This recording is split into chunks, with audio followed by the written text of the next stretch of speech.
wrote it right there.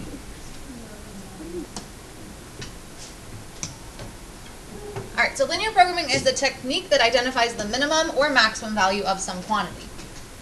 The objective function will look like this. Usually it's C equals or P equals because it'll be cost or profit typically.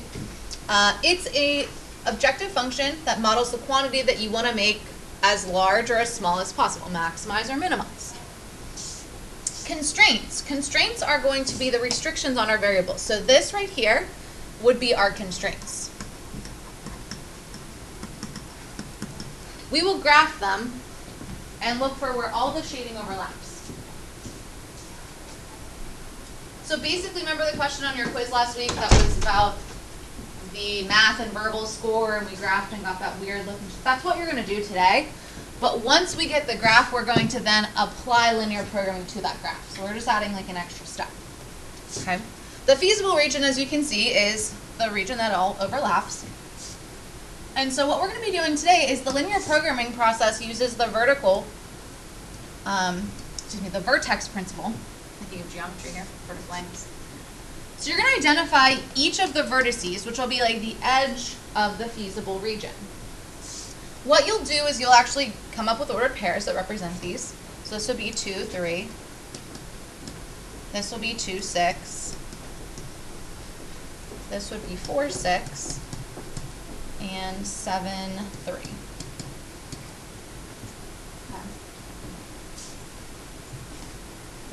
And then what you have to do, instead of taking each of these and plugging in, obviously the minimum or the maximum is going to be one of the highest or lowest points. But you can't always just look at the graph and say, because you're applying each of these to the objective function. So you're going to take each of the coordinates that are ordered pairs, and you'll plug them in for x and y and evaluate to see which one gets you the largest cost or the smallest cost, whichever you're asked to do.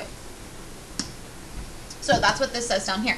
To find the minimum or maximum value, we're going to locate each vertex,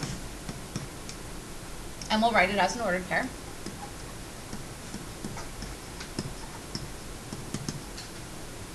And that's using the vertex principle for linear programming.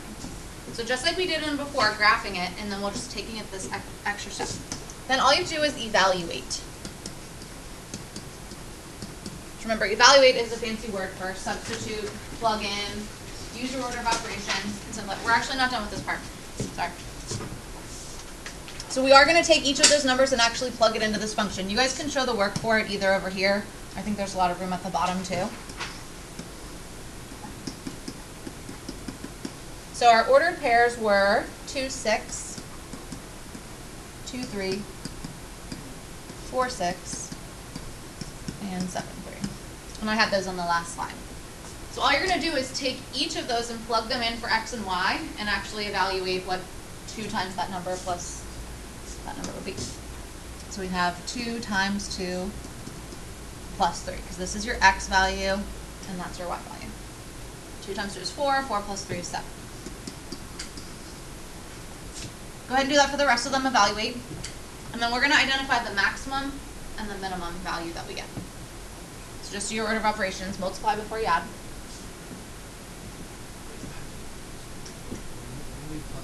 Oh, thank you.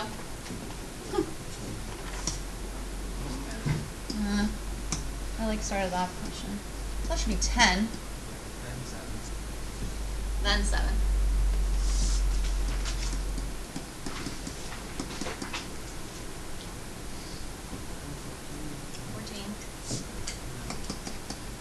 Is it the highest x win, basically? Not always, because sometimes the objective function can actually have subtraction in it. Like the objective function can be anything. It could be like 10x minus 3y. Okay. So sometimes the objective function will be so different that it's not necessarily always what the graph looks like. So what do we get for the last one? So when you're looking for the maximum or the minimum, they didn't tell us which one to find, so I'm just going to identify both. The minimum would be this whole thing. So the minimum occurs when x is 2, y is 3. The minimum value would be 7. The maximum is obviously the 17. When we get to word problems, these will actually stand for something like the number of bags of popcorn, the number of boxes of candy or something. You know, they'll stand for some type of content. that's what we're going to look at the next one. We'll look at one word problem, and then we'll look at some of them that are just algebraic. So the hardest part is going to be, of course, reading the words, coming up with our inequalities, and then once you come up with them, it's just graphing. That's not really difficult. So let's move this over here. Suppose you want to buy some tapes and CDs, even though nobody buys tapes anymore. Or CDs. But you want to buy some. You can afford as many as 10 tapes or 7 CDs. So that would be a maximum value. Excuse the interruption. Shaylin Weaver, please report to the guidance department at this time. Shaylin Weaver to the guidance department at this time. At least 4 CDs. So you want to buy at least 4 CDs and at least 10 hours of recorded music combined. So whether it be on a tape or a CD. Each tape holds 45 minutes of music. Each CD holds 1 hour. So what's one problem we see right there? We see minutes and we see hours. They're different units. Just like if you had feet and inches. You can't have 2 different units when you're graphing a problem. So we need to convert one or the other. Now, since this is in hours and that is in hours, I would say let's convert them to hours. So what would 45 minutes be in terms of hours? 0.75. 45 out of 60 reduces to be 3/4 or 0.75. So I'm going to change this to be 0.75 hours. That way I have consistency among my units. Writing graph a system of inequalities to model the problem. I do define the variables for you.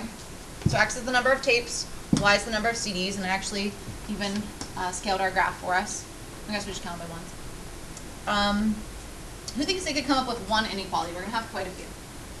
Who want one inequality? Jackson? X or Y?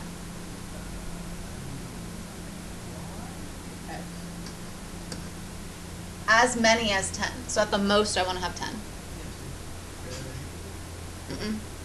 At the very most, I want 10. Less than or equal to 10.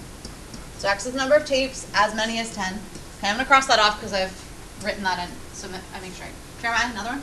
Y is less than or equal to 7. Y is less than or equal to 7. Okay, so taking care of that.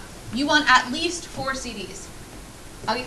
0.75x plus 1y is less than or equal to 10. All right, he went to the next piece down here. 0.75x plus 1y is what? Is less than or equal to 10. Close. Anyway, At least. That's the tricky one. People think at least, less than. I think the L's sound like at the very least, you actually want more than that. Okay, so greater than or equal to. So that takes care of this information. So I'm missing and this. The 10 hours of music. The only thing left I have then is that you want at least 4 CDs. Right? Okay. So we have 2 stipulations on the y. You want to make that into a compound inequality with the word and, because they have to be satisfied at the same time. So you can either write them as 2 separate, or if you guys remember, you can write this as a compound, which would be 4 is less than or equal to y is less than or equal to 7. You don't have to put it this way, but whenever you go to look at the graph, the values are going to fall in between 4 and 7 on the y-axis. Now, technically, and Ryan brought this up when we did the SAT problem with the math and verbal, you said, shouldn't it also be greater than 0 because you can't get a negative score? Whenever we had talked about that, I don't know, last week or the week before. Technically, you should also have that x has to be greater than or equal to 0 because you can't buy a negative number of tapes. Okay, now our graph is already scaled to be in the first quadrant, but technically you should also state that. So this would need to be inferred. All right, so now we're going to graph all of these stipulations. So x is less than or equal to 10. That's going to be a vertical line at 10.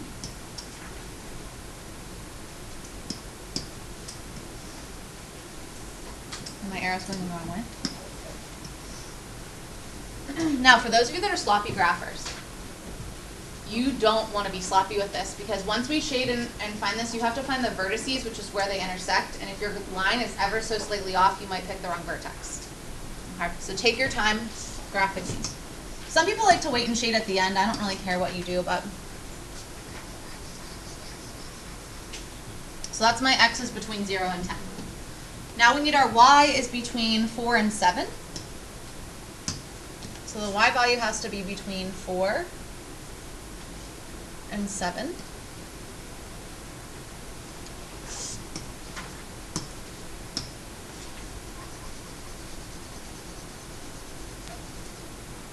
And if you want, you can also erase as you go. And that way you realize that these parts aren't going to be part of my final answer. You don't have to. Now, some of you got confused when you were graphing these ones, because you find the intercepts typically. You also could subtract 0.75x. But if you find the intercepts, how do I find the intercepts? 0. Plug in 0 for each variable, right? Some of you were solving this out, like if I plug in 0 for x, I'm going to get y is greater than or equal to 10. Some of you then thought you were supposed to go to 10 and put a horizontal line. So when I'm doing the intercepts now, I'm going to try to change it to like an equal sign to remind you you're just putting a point at 10, and then you're putting a point at something else, and then you're connecting them because they're intercepts. I don't know if that'll help you to not maybe make that mistake, but some of you, when you'll see when you get your quiz back. And then our x-intercept, if I divide by 0.75, what do I get? 13 and a third, I think. 13.3 repeating. Now, a couple of you on your quiz were like, well, you can't have 13.3 tapes. Yes, I agree. But you do want to still graph it, because when you connect those, you are going to find some solutions that fall on the line. Okay? So we'll go and plot our intercepts. The x-intercept will go to 13, roughly a third. And we'll go to y is 10. And we will connect those with a little segment.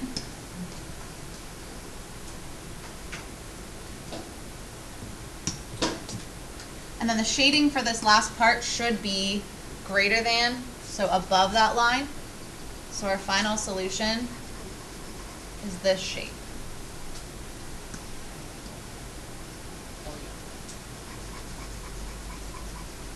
All right, you want to identify the vertices too. We're going to get to that part. I guess it doesn't ask us right away. But the vertices, again, are where they intersect. So that's one vertex. That's one vertex. Now, you could have more than 4 vertices. Sometimes you can have 5 or 6. Josh?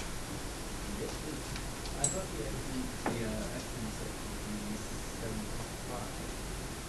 75. 10 divided by 0.75. It's like 10 divided by 3/4. Yes.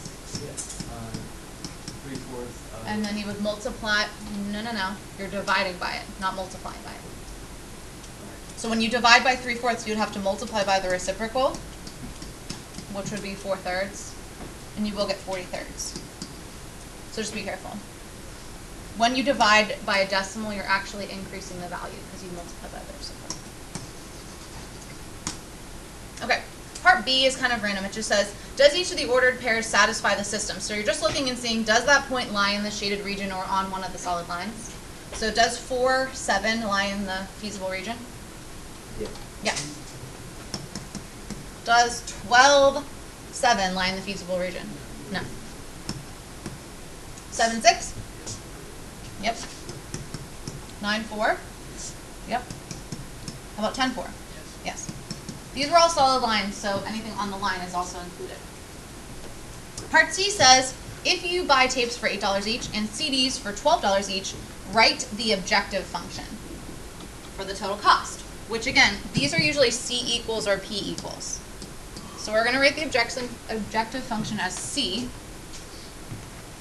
Tapes are $8 each, and that's our x, so that's 8x plus 12y.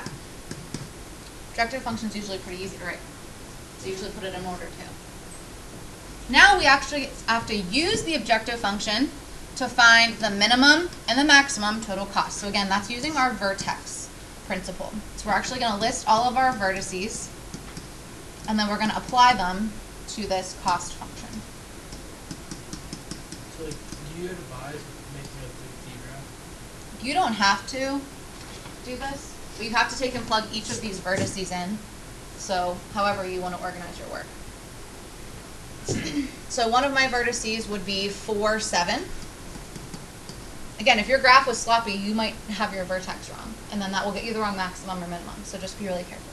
And this would be 8, 4, This will be 10-4. And my last vertex will be 10-7. Okay, go ahead and plug those in.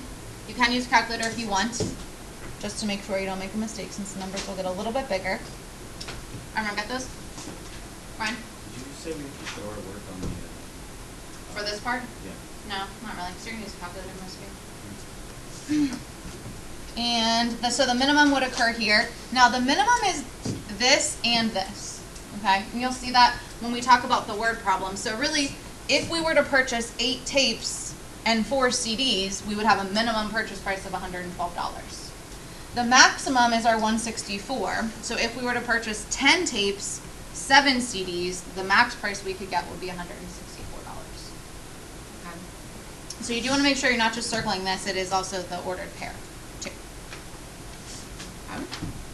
All right, the rest of them are just algebra, and this is more what your homework will look like. So just graph all the constraints, and then we are asked to maximize and minimize. In your homework, sometimes they just ask you for one or the other, so you don't have to find both. So make sure, the biggest mistake I'll see is that students try to graph this. You don't graph the objective function. First of all, you can't graph something that has 3 variables in it. Yeah. But some people will plug in a number and start to graph it. You're only graphing the constraints. And sometimes in your homework you'll see this. This is a brace. Okay, it just kind of groups all of them together to make you realize that they're all for the same problem. So to graph this one, we'll just start with our y-intercept, which is -3. And use our slope to find more points. Up 3 and over 2. Again, more points rather than less points for these problems so that you don't draw your line crooked.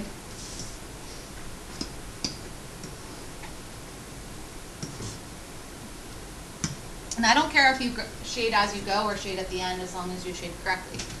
Up to you. This one would be shading above.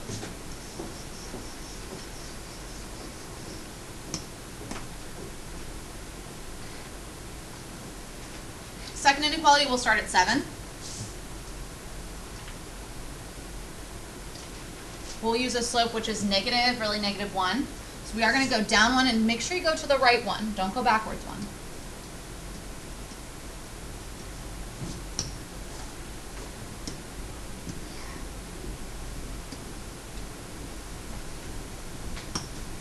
This one's also getting shaded underneath. Now when I shade underneath, I don't shade everything, I only shade the overlaps. Like I wouldn't shade this part, it'll just make it more confusing. So I would just shade where they overlap, and if it helps you, you kind of erase the part that doesn't overlap. And then we have 2 more constraints. These are just vertical and horizontal lines. The x values have to be greater than 0, so that's a vertical line at x is 0. So we're saying it has to be greater than this, so that would be the values over here.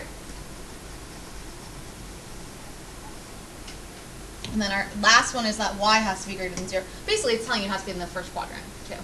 Some people like to think of it like that. The last one is telling us that y has to be greater than 0. Oh, isn't very straight. So we have horizontal where y is 0, and we're saying it has to be bigger than that. So our final answer is this region. So basically you already did that in section 3.3. Now we're just adding the linear programming part, which is to identify each of the vertices. So 0, 0, 0, 7, 2, 0, and 4, 3. And we're plugging them into our objective function.